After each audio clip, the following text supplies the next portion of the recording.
Okay, we are back, and between last time and right now, I have done absolutely nothing. But I'm about to. I have all the materials I need here to build this kelp farm, and what it's going to be is a row of observers right on top of these pistons, which I will do like a so. Nope, not like that. I want it to go facing. These are always. Oh, hi. Did you just fall? Oh, buddy, you gotta be careful. Yeah, I want it to go facing that way. There we go. I have to do it right on the edge there. I'll do it sort of slowly. Oh, you're gonna make it difficult. That's fine. I'll wait till you're gone. But yeah, these are all gonna be facing backwards if I can do it. These vines are making it difficult. Anyway, yeah, that is the idea, and I'm gonna do rows of that just like that, going all the way up. Um, let's do something like this. This will be our little viewing block right here. So yeah, I'm gonna do 6 rows of green, and then piston, and then observers, and that's what it's gonna look like. And 2 down, 4 to go, and 4 down, 2 to go. Still have my little buddy, the turtle, hanging out, supervising. And 6, all done. And then I went ahead and surrounded it in glass. So the idea is I'm going to fill it all up with water, and kelp is going to grow inside that. I used light blue glass and green glass, kind of in a nice pattern to hopefully look like kelp, kind of the idea. And then up top, what we're going to do, and I can, yeah, let's see. Yeah, that'd be fine. Turn on my, so I can see things. Okay, yeah, I'm going to go up to the top, and I'm going to make a layer of water going across. I'll show you in a second. Right here, that's going to be one of the blocks of water, but I'm going to just continue to do that all the way across here, and it's going to flow perfectly across so that any of the kelp that grows underneath that floats up is going to be pushed across. And then once we get rid of this dirt layer, all this water will flow down and create some flowing water underneath. And so, yeah, that's the next step. And I will do that right now. And done. So, yeah, we have water all the way across now. And that's going to create a really nice, easy layer of water that will flow into our collection system that we will build underneath there. But the next thing to do is to dig out this dirt layer. And that will create all the water that flows underneath. And actually, you can already see the dirt floating up and getting pushed over the edge there. At least some of it is. One thing we are going to have to deal with is the fact that it's flowing water underneath, because there's only source blocks along this edge. Everything else is just flowing water, which the game treats differently. And so items won't flow up it because it's actually flowing down. One of the big changes that they made in 1.13 is the fact that items float now instead of sink, but only if they are in source blocks. So the trick that we can use in order to turn all these blocks underneath into source blocks is using kelp. And I will go get some kelp in my inventory to demonstrate. But before I do that in survival, I wanted to show you over here in the creative world what I mean by the idea of source block of water versus flowing water. So I'm actually in survival. You can tell because I have hearts there. You see that? I have hearts and hunger. Even though I'm in my creative world, I put myself in survival. So if I do that with an empty bucket, it's a source water, water source block. So I can pick it up, I can put it down, right? If I break the block underneath it, there's all these flowing water blocks that get created underneath. And to prove that they're not real water blocks, I'm right clicking with the empty bucket there, trying to get water, but none of these are source blocks, right? So in order to turn them into source blocks, we can use this kelp, and you'll be able to see the water spread out. And then when we're done, I'll be able to actually collect water from the source blocks to demonstrate that they've changed.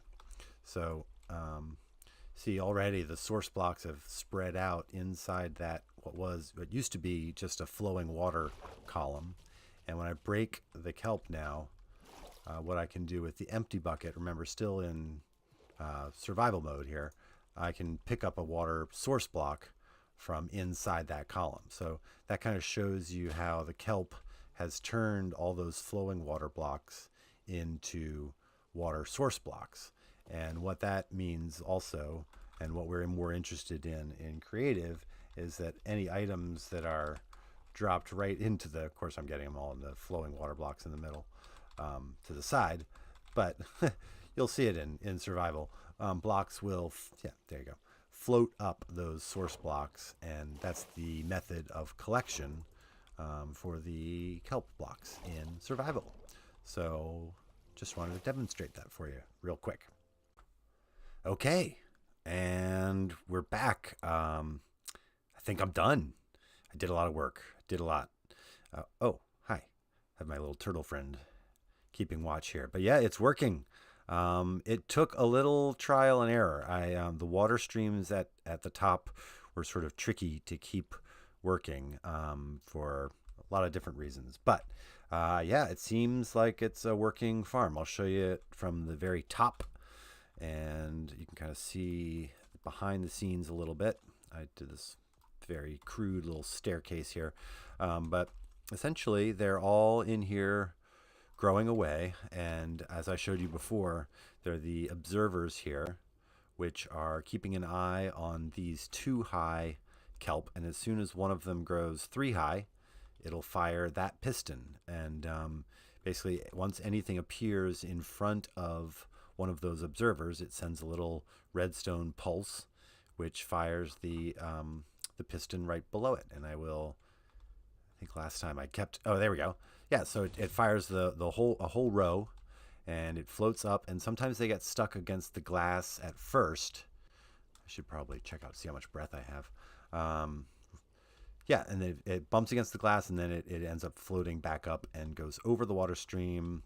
And then I have this little glass wall here to stop them from just flowing out, and for a while they were just falling onto the sand there. So I built this collection system down here to they all go into a water stream into this hopper, and then down into these chests. And so far I just got it started, so haven't gotten much yet, but that'll be great. I can just kind of leave it going for a while, get myself somewhere safe, and just go away from the keyboard and leave the computer running for a while, and we'll just start accumulating kelp. Yeah, you can see more falling as we sit here, so that's kind of exciting.